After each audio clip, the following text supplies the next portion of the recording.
સોડારાયની ચિંતા દૂર કરશે. રાજકુમારી નેતલદેને જરૂર ઉદ્ધાર કરશે. રાજા અજમલરાય કહે છે કે સોડારાયને ચિંતા કરવાની જરૂર નથી, કારણ કે જગતનું સંચાલન કરનાર નેજાધારી નાથને જે મંજૂર હશે એ જ થશે. એને કોણ અટકાવી શકે છે? અને અજમલરાયજી કહે છે કે ગોર મહારાજ, તમે સાથે લાવેલું શ્રીફળ અને શુકુનની મીઠાઈ અમને મંજૂર છે. સોડાકુળની શુકનવંતી કન્યાને આ પોખરણગઢ સ્વીકારે છે અને એ પોખરણગઢને ઉજાગર કરશે. ભૂદેવ સોડારાજને કહેજો કે લગ્નની તૈયારી કરે. અમે જાન લઈને આવી પહોંચીશું. થોડા સમય પછી લગ્નની તૈયારી થઈ ગઈ છે.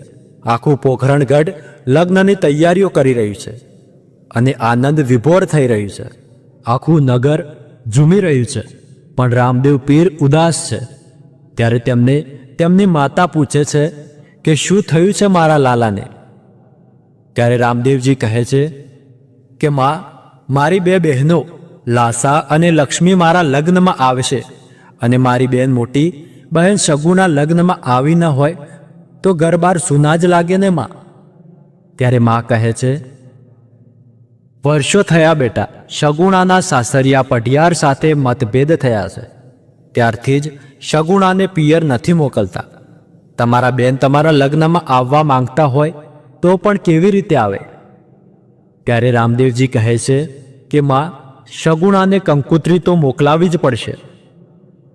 ત્યારે માં કહે છે કે બેટા, લગ્ન નજીક આવી ગયા છે. ત્યારે રામદેવજી કહે છે કે મારો સેવક રત્ન રાયકો, એને બોલાવીને કંકુત્રી મોકલાવી આપીશું. તે પવન વેગે આ કંકુત્રી પિંગલગઢ જઈ પહોંચાડી આવશે અને શગુણાને લઈને પાછો આવશે. રામદેવ કહે છે, રત્નારાયકા, લો આ કંકુત્રી અને તમે શગુણાને પહોંચાડી આવો. રત્નો રાયકો મૂંઝાય છે. ત્યારે રામદેવ પીર કહે છે કે તમે જરા પણ મૂંઝાશો નહીં.